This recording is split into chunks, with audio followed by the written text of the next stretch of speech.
Hello class, hopefully this will be the last video in this last set, okay? And we are going to study maps. Last time we stopped at this example, the queens example. Just a quick review of this queens example if it's not very clear. The idea was to do this recursively, okay? Step one is to recursively solve the recursively solve the queens problem for k minus 1 queens, okay? And then place the kth queen such that it is not attacked by any of the previous queens. That's all. So those are the two steps, okay? And the data types we declared was each queen is defined as a pair of numbers. That's a position in the board, the row and the column where it will be placed. And solutions, plural here, is a list of queen positions, okay? And for n equals 4 is the illustration we did. If n equals 4, and let's say in the recursive step we have already solved the problem for n equals 3, okay? So that means we have placed 3 queens already on the board, okay? Let's say this is one of the solutions. Now, in general, there can be more than one solution for placing 3 queens here, okay? Let's just pick on this one solution, okay? So let's say the current solution is 0, 2, 1, 0, and 2, 3. This one 0, 2, then 1, 0, then 2, 3. Okay, those are the 3 queens placed there. So now in the next step is to consider all the different positions in the kth row, okay, or k minus 1th row, okay. Counting begins at 0, that's why it goes to k minus 1. In the third row, in this case, row number 3, okay. So you try this, okay. So, and the first one you get are actually all of them, okay, because we are going to do, try all possible positions, okay. So we had to try each position. And wherever there is no attack from the other queens, that's the solution, okay? And then you take that position 3, 1 in this case and add it to that set, okay? So 3, 1 will be added to this and it will produce one solution, okay? That's the idea. And this is the code, okay? So we declare the 2 types on the top, and then we have one function called queens. Let me bring this to the side. Oops. Yeah, this way a little better so we can see. Queens is the main function, okay, which takes n as the size of the board as input and produces the answer, which is here, okay. And it's got 3 helper functions. One is the attacked, okay, we talked about this. Queen Q1 is attacked by queen Q2 if they're in the same row or the same column or in the same diagonal, okay. And to check for diagonal, we check the difference in the rows and difference in the columns, and they must be the same. Absolute value should be the same. And is safe, we check whether a queen is safe from other queens already placed in the board. We use the for all method on the others, which is a list, okay. And the predicate we provide is that the x, which is the element in the others, okay. So this is an anonymous function, so x would be an element from others, and for that this condition must be true, okay. The x should not be attacked by queen, okay, the queen which is this parameter here. And if it's true for all the values of x, then we're good. We return true, otherwise we return false. And this is the main helper function, place queens. It takes k is the integer, the size of the board, okay, and returns the solutions. And for k equals 0, it creates an empty list of solutions, okay. This is the empty list here, list left right parenthesis. And then this is the data type of all the solutions, right? And then you provide the empty list there, and that would create an empty list of all, empty list is the solution, current solution right now, okay? And in the else part, when k is more than 0, we have the for comprehensions. We generate all the solutions, previous solutions. That is, we're using k minus 1 size boards, okay? We generate the placements, okay, and this will give us all the solutions for k minus 1, okay, and column would be all the columns 0 to n, okay. So what we do is this is set of all the solutions, and queens is one of those solutions, okay. So queens would be one particular solution, okay, like the example we saw before, and column would be one particular column amongst all of these columns, okay. So we try to fit this column in this solution and see whether it works, okay. All right, but the row is fixed. The row is k minus 1, okay, for the else part, okay. Why? Because we go systematically. We start at row 0, row 1, row 2, and so on, okay.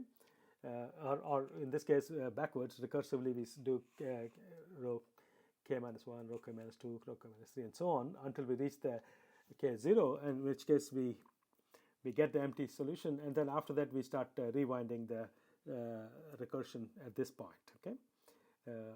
And the next coin will be added in the next column available, okay, and that's how you get the solutions for k minus the next k and the next k and so on until we reach the top level, okay.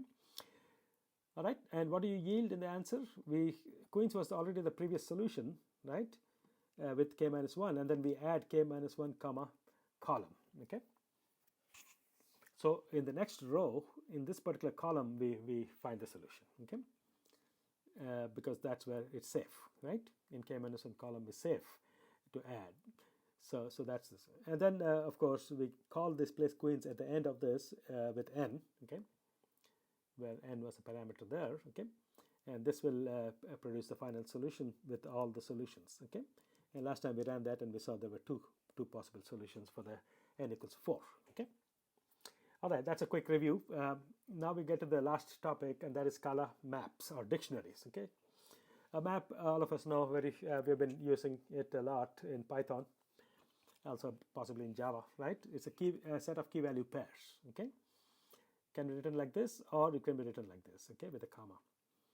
They are treated the same in Scala, this way or that way, okay. So here's an example. Val states1 equals map, and here's a key, Alabama, AL, arrow, okay, Alabama. So this is the value, that's a key. That's a key, AK, value is Alaska, and so on. So these are the state codes, 2-letter codes, okay. And this creates an immutable map, okay. By default, all the data structures are immutable, okay. Also, this gives it away, the val, okay. And if you want to create a mutable map, you can say var, okay, and you have to call the mutable. There are two versions of map. By default, it comes from the immutable version, okay, but yet it's a Scala collection mutable map, okay, dot map, and then provide the key value pairs, okay. So these are two ways. I would prefer not to use the second method, okay. I don't know, maybe in our example we might, I don't know, but that's again not a good idea in functional programming, okay. All right, now so we know how to create an empty or a non-empty initial map, okay, or a dictionary. Now how do you access the value? Okay, so it's the same as in Python. Give the name of the variable which holds the map, and then in parentheses give the key value, okay, and that should give you the it should give the value for that key, okay. This is Alabama, Alaska, I guess the same example here. I'm just showing some code here, okay, and print line states 2, okay. Let's see what happens on this one, okay. If you wait a few seconds, it should give us, yeah, there you go, okay. So this one creates Alabama and Alaska as the two in a mutable map, okay. Mutable, okay. So mutable means you can modify this map, okay.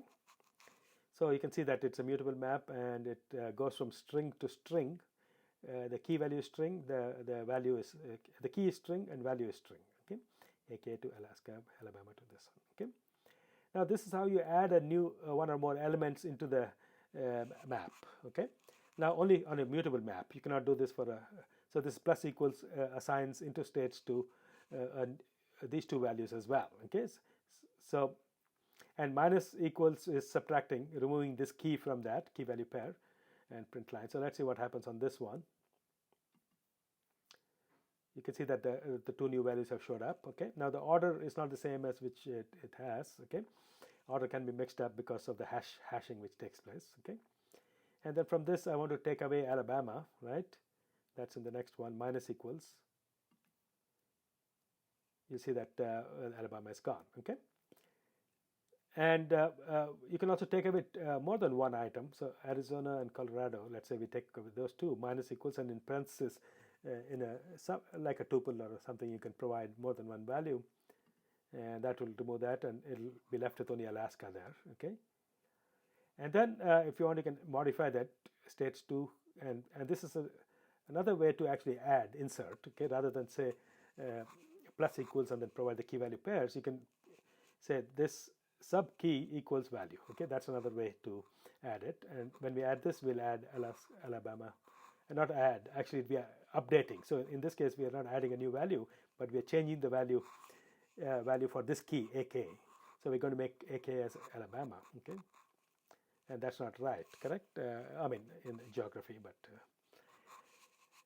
anyway, the last 4 or 5 cells are to do with mutable, okay, mutable object.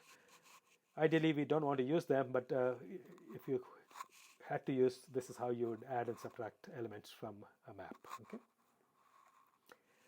Then let's see how, let's look at formally the methods for maps, okay. So they're divided into lookups and additions and updates and removals and sub-collections, okay. So there are force and transformations, I guess. So there are 5 categories of methods. So let's look at them one at a time, okay. The first is lookup. Lookup means given a key, find the value, okay. There are many ways to do this. One is MS is the map, okay. Get and K, and there's a key. So you can just say get and then K, MS, K, get K, and then you'll get it, okay. Now this one, if there's no key available in the map, then you'll get a none, okay. A none is actually a special object, very much like the Python none, okay. You can also say MS parenthesis K, okay, instead of get K. It's the same, okay. Now in this case, if the key is not found, you get an exception, whereas in the get K, you get a none value, which may be a little better than getting an exception and making your program crash, okay. And actually the third one, get or else, is better, you see. MS get or else K comma D, what it does is that it gets the value for K, okay. K is a key and it finds its value in the map. And if it's not there, if the key is not there, then it returns D, which is the default value, which you can provide as a parameter, okay. So, so there are a couple of ways. So depending on your situation, you may use one of these 3 methods of. I sort of like the get or else, or the first one, because at least we get back none. Okay, we don't get an exception. Okay, and then if you want to check whether a key is present in a map, you just say contains, MS contains, and then the K. Okay, so it'll check whether the key is there or not. So to avoid an exception, you can actually say if contains, then get. Okay. Right, so that's a way to actually protect your code from crashing. Okay, or the other thing is defined at, which is the same as contains. So you can use one of these two to check for whether the key is present or not. Okay, so there's 2 or 3 different ways to do these things, lookups, and you want to learn the right way. Okay, you can always come back if you forget. You can always come back to documentation and figure it out, or come back to the slides I'm preparing here. Okay. All right, the next set of methods are for additions and updates. Okay, so if you want to add a new key value pair, you can say ms plus and then provide that. Okay, provide one key value pair, or you can provide more than one within parentheses.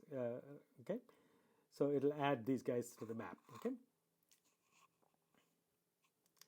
Now the only question is, what if this key was already there in the map? I think the answer is that it'll update the value to the new value. Okay.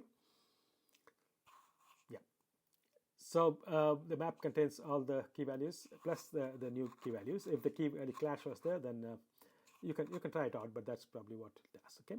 Now, if you had 2 maps and if you want to combine those 2, you can just do plus plus. Okay. The map containing all the mappings of MS as well as all the key value pairs of KVS. Okay. Key value pairs. Okay. So this is one way to merge 2 maps. Okay. This one is MS updated with this is the same as MS plus. Okay, so there are a couple of operations where there are 2 names for the same function. Okay, so you can choose one of them and stay with that. Okay, so now we know how to look up key value pairs. We know how to add and update values, right? Remove. Okay, if you want to remove, just say do a minus, and you just give the key. You don't have to give the value in the removal. Okay. And it'll remove that one key, or if you want to remove more than one key at a time, you can do this way, ms minus klm. These are all the keys. Okay, and ms minus ks will subtract all the key value pairs in the second set from So here both these are maps, and then it will remove all these from that. Okay. Yeah. So it keeps all the mappings in MS except for any mapping with a key in KS. Okay. So it look for all the keys in KS, and those mappings it will remove from MS. Okay. Now you also sometimes do need the ability to collect all the keys in a mapping. So ms.keys will give you an iterable containing each key in the MS. Okay. If you want the answer in a set, you can say .key set. Okay. If you want to get into an iterator, so you can loop over it. Although my suggestion not to do that. Okay. So that would be that. Okay. And if you want a set of values or a list of values, you can say .values. And also, if you want to iterate through that, you can do this. Okay. An iterator is basically an object which allows you to do .next. Okay. Very similar to the Java iterators. Okay. So these are some collections of keys and values and how you can get them all together. Okay. And then there are a couple of those transformations. Remember the filter and the map. Okay. So you can filter keys based on a predicate. Okay. So if you want to just look at only certain types of keys, you can apply a predicate to the keys, and then you can generate a map with only those keys. Okay. And if you want to apply a map to the values for each key, okay, you can do map values and provide a function. Okay, so remember this MS is a map which is a dictionary, but this map is the higher order function map. Okay, so that's why it's called map values. Okay, and it applies this function to each value and then returns the new dictionary. Okay, with the new values with the same keys but new values. Okay, so there's a bunch of methods here to manipulate dictionaries. I may give a assignment or a homework quiz problem which allows you to play around with dictionaries. Okay, it's very important. Dictionaries and lists are the two important things in Python. Remember, same thing here. Dictionaries and lists, and of course maybe some sets and so on. Also important in Scala. Okay. All right. The last problem is a frequency count. Okay, this is a very popular problem to solve in data science or in text processing. Yeah, natural language, NLP, natural language processing or text processing. Okay, counting characters, counting words, and so on. That kind of activity. See, when you have a large corpus of text, okay, maybe not just one file, but hundreds of thousands of files, and you want to count how many times certain words appear, and so on and so forth, or letters. In this case, we're counting the letters. Okay, but there's a whole big subject called natural language processing, NLP, okay, where these kind of things are required. Okay? In Python, there's a nice NLP kit available library, and similarly, Scala also contains something similar. Okay. Anyway, the problem we're going to solve using maps is, given a text file, produce a frequency count of all characters in the file. Okay. So how many times A appears in the file? How many times B appears? Oh, here's an example. Okay. This is a paragraph taken from a news article 2 years back. Okay, not now. I think I was teaching it 2 years back, and March Madness was happening that time. Who knew that 2 years later there won't be March Madness? Okay. Anyway, this is just I copied and pasted from one of the websites. Okay. So here's some text, and we want to let's say we put it into a file called a.txt. Okay. So you can see that down here there's a file called a.txt, and this appears there. Okay. And the output, we want to write a Scala program, actually a small piece of code. You can put it into a function if you want, but right now it's not function, which has to go and count how many times each letter appears, including the non-letters like the parentheses and then the dot and commas and all those things. Okay, exclamation or the apostrophe and so on. Okay, so we want to count for each of the letters, I think, or each of the characters in this file. Interesting problem, right?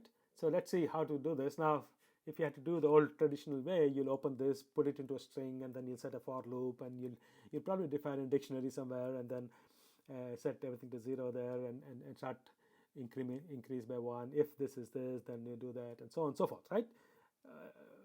We are not doing that. Okay, we are doing functional programming in Scala. Okay, we want to appear cool.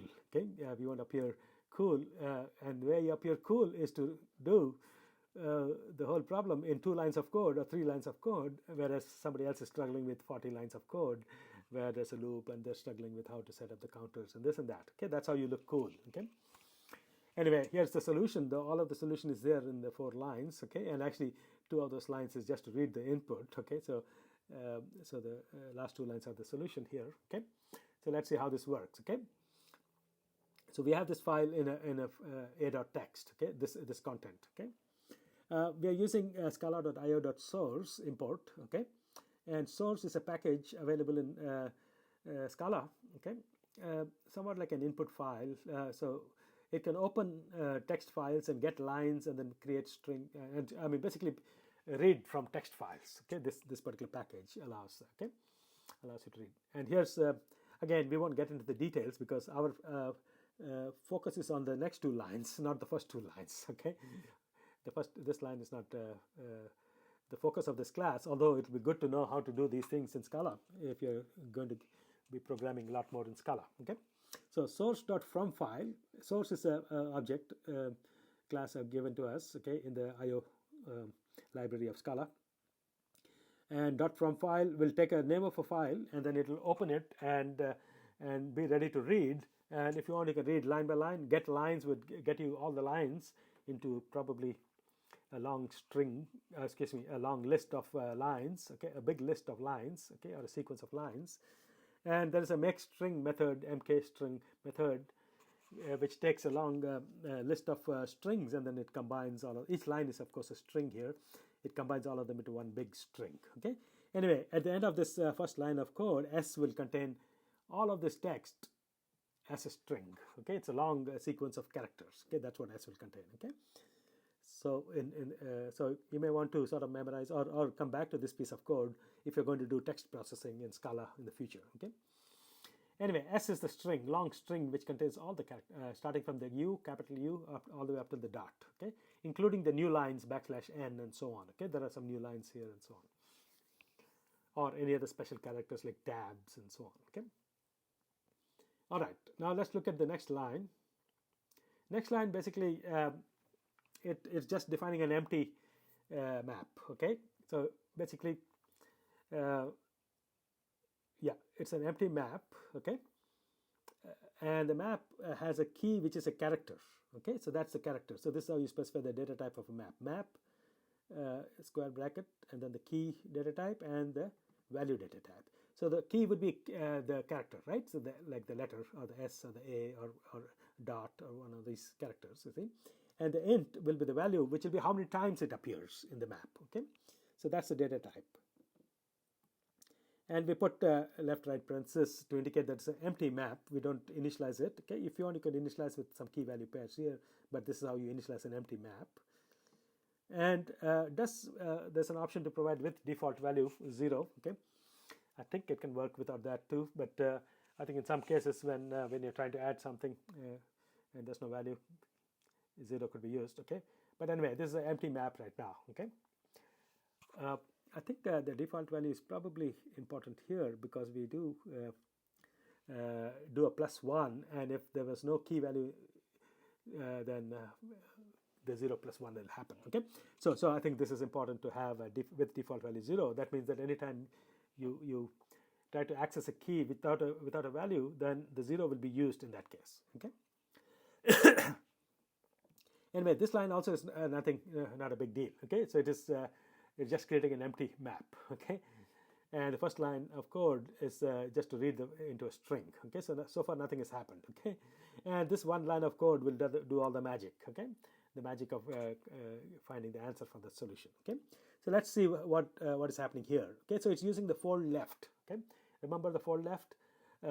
It starts from the left side of this list here, and in this case it's a sequence S, which is a string. A string is also a sequence, so it's one character after another character, starting with the U and ending with a dot. Okay, that's what this S is. And fold left means we'll process these letters left to right. You look at the U first, then the P, then the S, and so on. Okay, and FC is this variable here, frequency count. Okay, which is the empty map. Okay, and that's the initial value. Okay. Initial is called the identity, right? In the fold left, you have to provide an initial value, and into that we apply this function with the element of S. Okay, And what is a function? The function takes two values, the m, which is the map, which is this initial map, mc, okay? Initially, fc will be the value of m, but after that, it will be the new map which was generated, okay? And it takes a c, which is a letter from the s, okay? Got it? So that's how this fold left works. Go back to the fold left slides and then look at that, okay? M is the current map, and c is the next character in s, okay? And what it does is that this operation, it takes those two things and updates. M updated with I messed up here, right? So I just moved something here. Anyway, I go back here. M updated with this new key value pairs, okay? What is a new key value pair? New key value is the C, which is the letter, the next letter we're looking at, okay? And value is M of C, which is the old value, okay? And if M of C is not already there in the, it'll use the 0. So now you can see the reason why we had to say with default value 0, that's important because if we are seeing the u for the first time, for example, this u, right? So m of u would be 0, right? Because it doesn't, actually m of u would be undefined normally, okay? But because we started with default value 0, m of u would be 0. And the 0 plus 1 will happen and u gets a count of 1, okay? And this new map, okay, which is the output of that, becomes the value for m in the next when C goes to the next item, okay? You can actually construct this tree. Remember the tree which was growing from left to right in the picture? So that's what will happen, and this operation will keep on happening on each subsequent letter in the file, and each time it updates the map, which initially starts with the empty map, okay? And at the end it should produce, okay? So let's see magic here, okay? I'm going to run this cell and let's see whether we get the correct answer. Yep. So actually it prints the value of S and FC, okay? FC is the initial map is empty, and S is this whole string, okay? And the final answer frequency, which is the variable down there, okay, contains this map. E appears 32 times, S appears 23 times, and so on and so forth. The space appears 58 times, the dot appears 7 times, and so on, okay? Comma appears only once, I'm surprised, and so on, okay? Now this does not differentiate, it does differentiate between capital and small, okay? Now if you don't want to differentiate between these two and you want to add these two to make it 26, let's see if we can quickly fix this, okay? So where will you fix it, okay? It'll be here in this part. We can just do an upper, right? C dot upper. That's one place you can fix it, or you can actually convert everything to uppercase above in the S, okay? So let's see here. So here, this is probably not the most efficient, but let's see whether this works, okay? I guess the upper is not available on a single character, so maybe we may have to do it up there, okay? Dot upper, okay? On the whole string. No.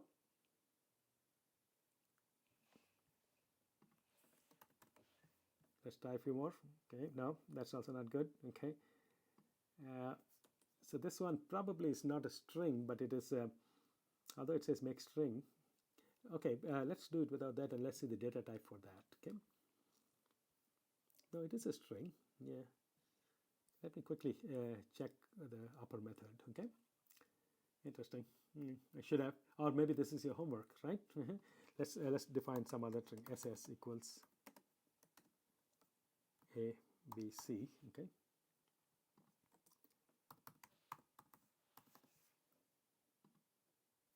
Yeah, doesn't work, okay. So I think it's called something else, upper. Okay, Google always helps, right? Scala, upper case, to uppercase, okay, that's the method, dot to uppercase, okay. Maybe I was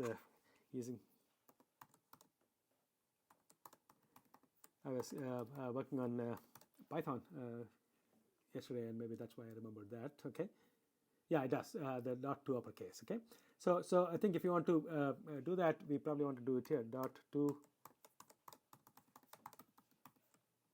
Yeah, this looks more like Java, right? So, yeah, there you go. So it does convert the whole thing into upper, and then if you look at the count for A, somewhere here, it should be 26, okay? There you go, okay? 26 there, okay? Yeah, so this is a simple fix here. I don't think you can do that here unless there's a function to change a single character to an uppercase. I'm sure there is, okay? Anyway, that's the final example, okay?